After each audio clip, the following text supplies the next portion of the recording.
county government to order. First on the list tonight would be to Patrice Perry. Hi, everyone. I have one resolution tonight. It is authorization for the Board of Supervisors to establish the Columbia County Climate Smart Communities Task Force.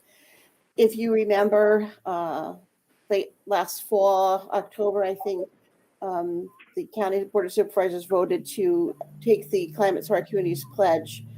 And so this is the next step in the process that's required to continue with the work with the Climate Smart Communities Initiative with the state for certification.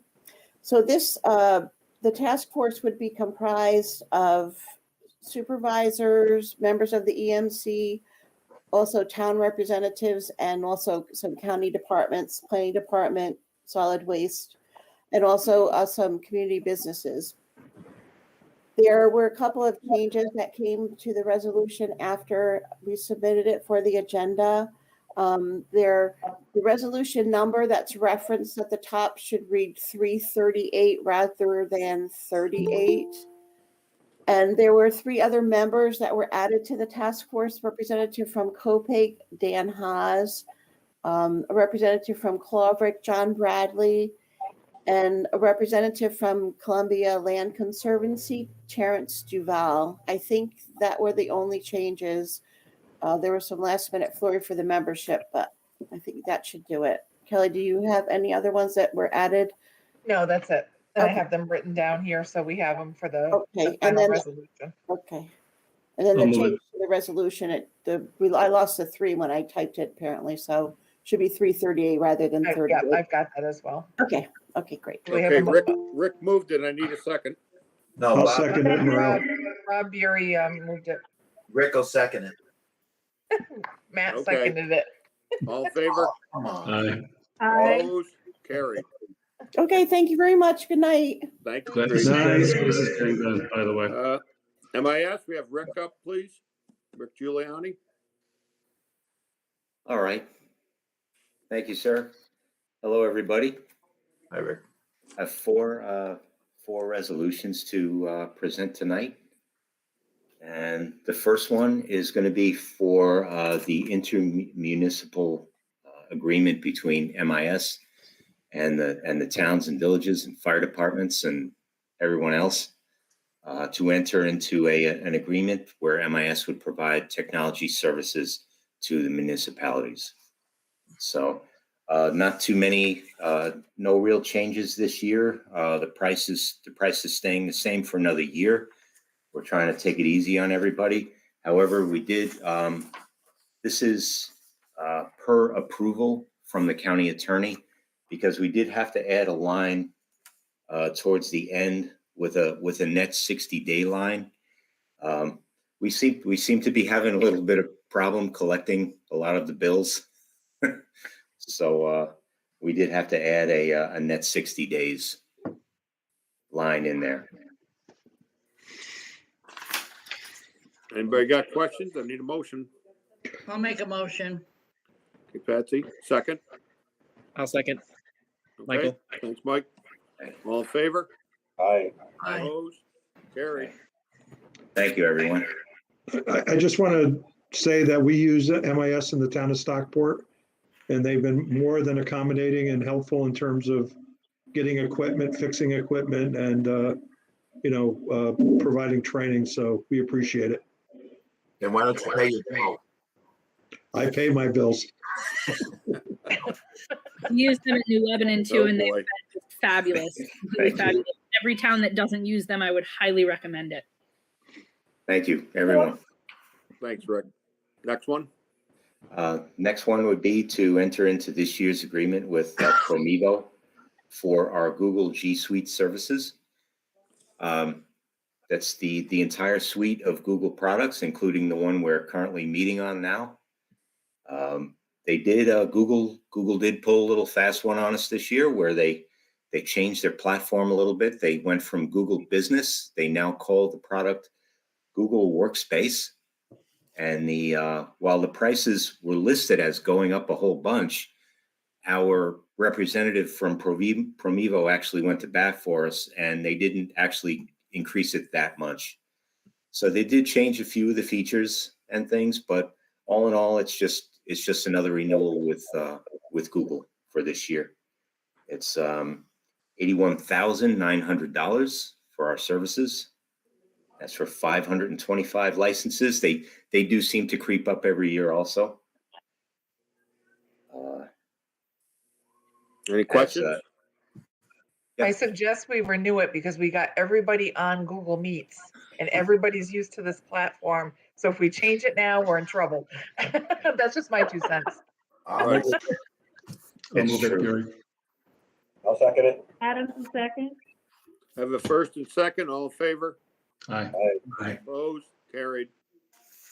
Thank you, Third one, everyone. Rick? Thank you. Third one is going to be a renewal also for a 1-year renewal for our SANS security awareness training.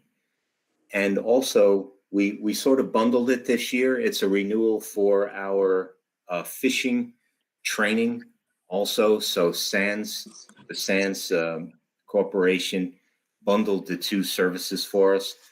So this includes our cybersecurity awareness training each year that we offer to the towns, and we also put out there to our county staff.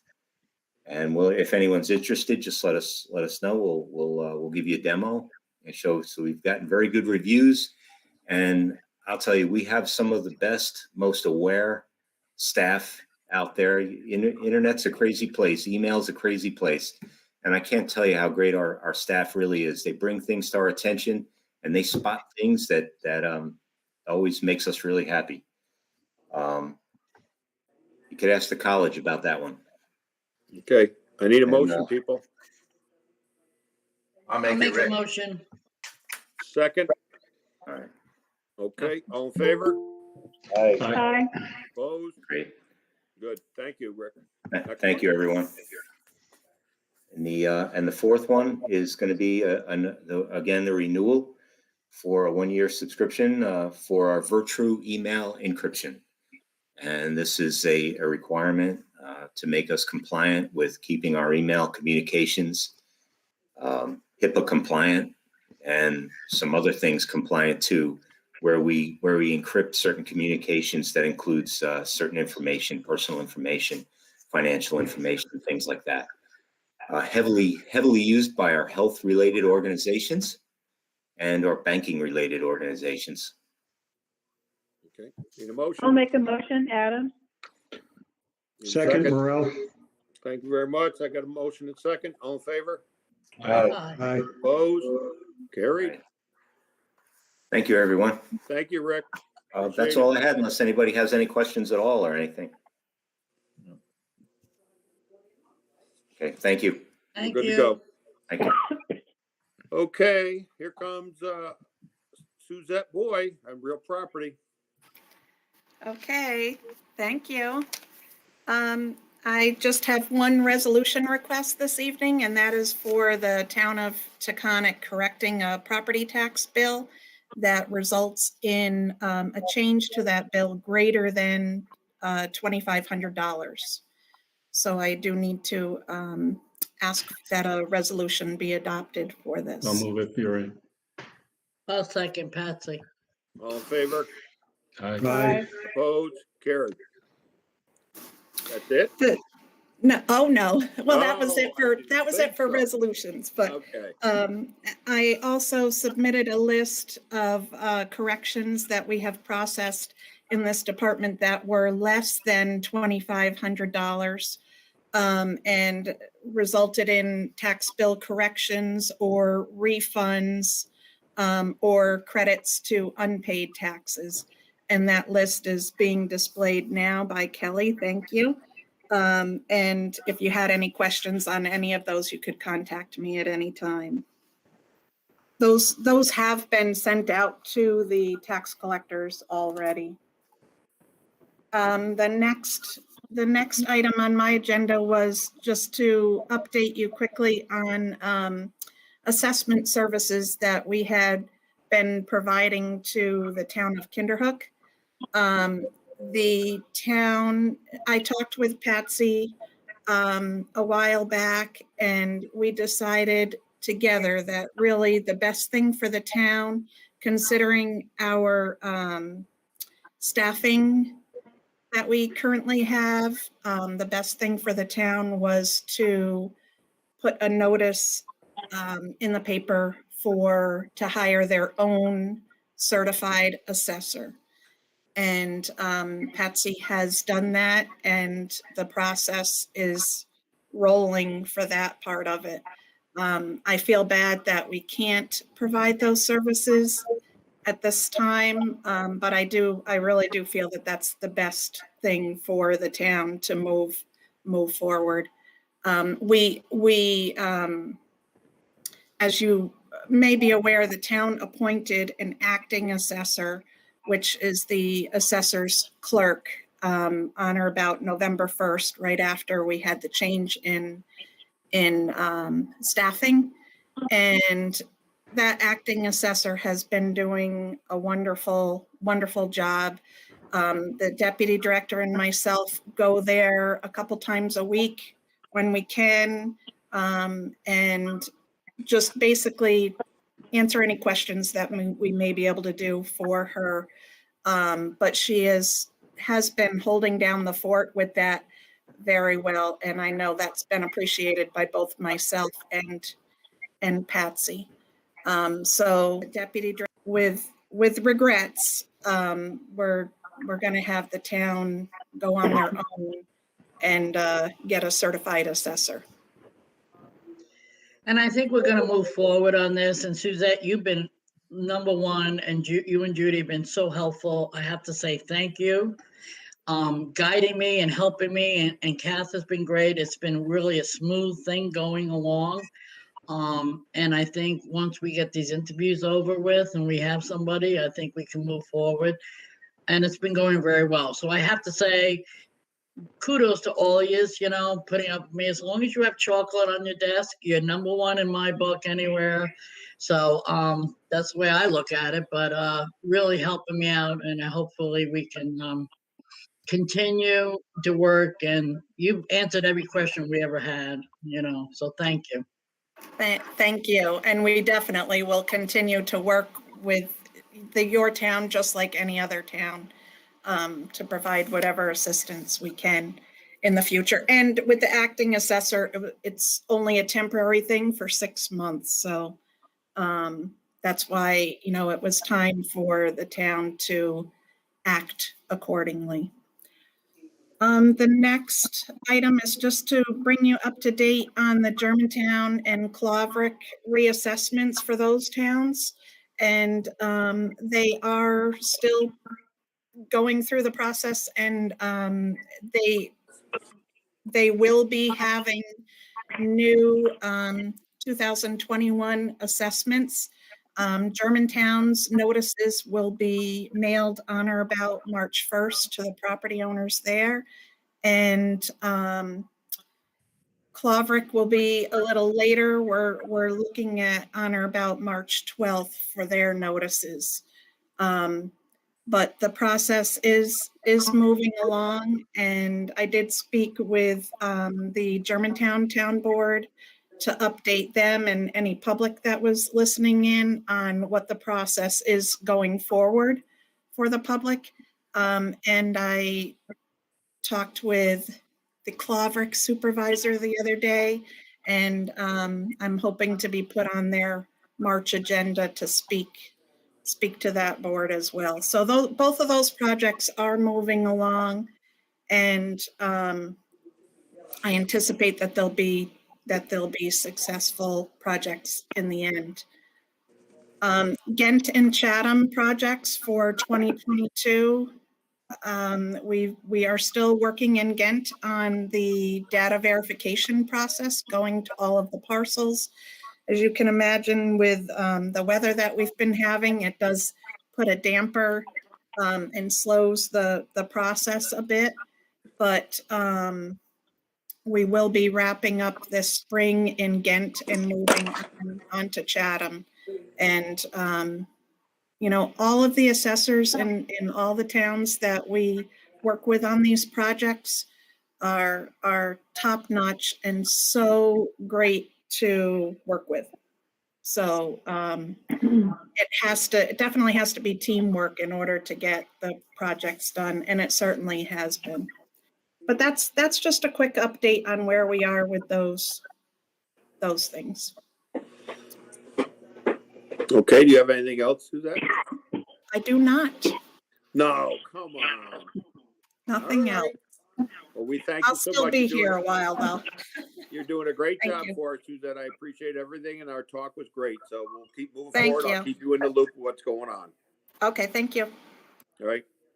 Thanks, Suzette. All right, we're all set. We're gonna go with historian Bill Better. He should be on.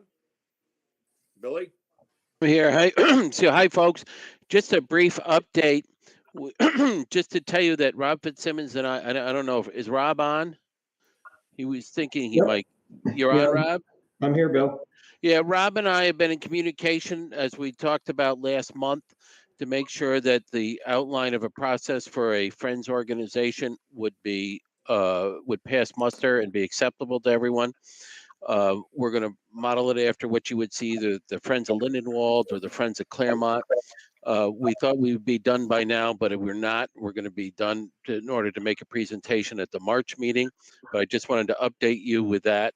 And I appreciate Rob's assistance and his oversight. We're actually the historians meet as a collective whole periodically. We're going to be meeting. The historians are going to be meeting on on February 25th, next Thursday, and I'm going to be discussing this with them as well. And so I'm expecting a pretty comprehensive presentation at the March County Government Committee meeting. I would like to tell you that by then we'll also have the website up. And I want to thank the Kelly Beccaro and Sherry Franks. They've been really a tremendous resource, and Rick Giuliano and his staff too. I don't understand all that stuff, but they really have put together some things that are top notch without any cost. So we are very fortunate to have them. After this meeting on the 25th, the historians are going to start to circulate some ideas among all their elected leaders about the 250th celebration. That, of course, is in the year 2026. I know it's still 5 years away, but you're going to start hearing about this on a regular basis. So I would ask at the county level and at the local level that you start thinking about this anniversary celebration that's only a few years away. So please give that some thought, and we will be making a presentation to the local boards, be it village or town, as well as the County Board of Supervisors. So that's it. Billy, I've got a question for you. Yes. The little red brick schoolhouse that's right below the old Aquamic building by the Yep. Columbia. Who owns that? Is that owned by the county? Is that owned by private people? Do you know anything about it? Don't know anything about it. Why do you ask? I can find out for you, Supervisor. I'm just trying to find out. It's been sitting there for years since I went to school there back in the 60s and 70s. It's still sitting there, and I don't know who owns it and who's going to take care of it. Or we're just going to let it fall down, or maybe, Well, whether we keep it going. I have to tell you, the number of buildings in this county that have been rescued over the last 30 years is tremendous and significant. And but also with all the hard work, the number of buildings that have been allowed to fall into disrepair and continue to fall into disrepair is tragic. And it breaks my heart. I mean, I think of the building that was at the corner of 9H and 66 that collapsed years ago. Every time I drive by that vacant lot, it drives me crazy. I will be happy to find out for you, Supervisor Weigelt, and report to you accordingly who owns that and what can be done to utilize it. Yeah, I mean, it's been there forever, and I'd hate to see it just fall over and fall down. But again, I don't know who owns it, whose property it is, or anything. So if you could, I would appreciate it. I will be happy to do that, sir. Thank you, Bill. All right, you're welcome. Anything else, Bill? No, sir. Okay, thank you. I Thanks, think now we have Ron Knott that wants to talk. Yes, Yes, thank you. I sent out everybody an email earlier today. I've been talking kind of regularly here with Jeannie Metler from Copake, where they've been trying to oppose the state's process for putting solar on there. And then we know that we did a resolution last year, stating that we didn't want to lose local review of these projects, and we felt that we should do that. Now there's a new step to this, that they're trying to change the Article 94C process again in this year's budget process, where they would basically kind of eliminate the seeker review process part of it. The Article 10 process that Copake is going through now, there is some requirement to follow the seeker process basically, and they have their own rules on that. But the new updated 94C process, they'd like to eliminate it. So this resolution basically is stating that the County Board of Supervisors opposes the proposed resolution or legislation which would exempt the Office of Real Property Siting from conducting a seeker review, and urges the state legislature to require that the board conduct a full seeker review of renewable energy projects seeking their siting. And I thought that this committee should send that to the full board for consideration. Any questions from the board? No, I think this is a good idea. I think we should get ahead of this if we can. Looks like we're a little bit behind, but Ron, thank you for bringing this to us. I'll make the motion to move this forward. Okay, I need a second. Adam? Adam's a second. Okay, all in favor? Aye. Aye. Carrie. Thank you very much. Okay, anything else? Anybody got anything else they'd like to talk about? I have a Except that it's question. snowing out again. I have a question along those same lines. I think people, received the resolution that Supervisor Guzzi prepared and Supervisor Metler sent out. I know the town of New Lebanon adopted it regarding home rule and really opposing the state's position to kind of override town zoning comprehensive plan. Could we as a county adopt a similar resolution as Supervisor Guzzi? Not at this meeting, obviously we would need time to prepare it, but would this committee be open to looking at a resolution that states similar things, that on a county level, we oppose the idea of the state overriding our home rule as municipalities? We did that last year at history. We could pull that resolution and look at it. But we did a resolution similar to that, and I can't remember the exact wording, but Okay. I'll share that with you and we'll see if we want to build on it. I do agree that Supervisor Guzzi's resolution was well done, but it was more specific to the town level, as you know, and so it was hard to adopt to the county. And then I got talking to Jeannie, and she brought this to my attention, and they've been doing some research on this, and so I thought that we could all agree on this. The environmental review process part of it should be done too. Absolutely. Could you send me the one we adopted last year, Supervisor Knott? And I just want to make sure there's an update. Thank you. Anybody else have anything come before the board? Okay, I need a motion to adjourn. I'll make that motion. I need a second. Patsy. All in favor? Aye. Good night, everybody. Have a good night and stay inside. It's snowing. Thanks, everyone. Thank you. Good night. See ya. I got to get home first, though. Yeah. See you later, guys. See ya. Bye-bye.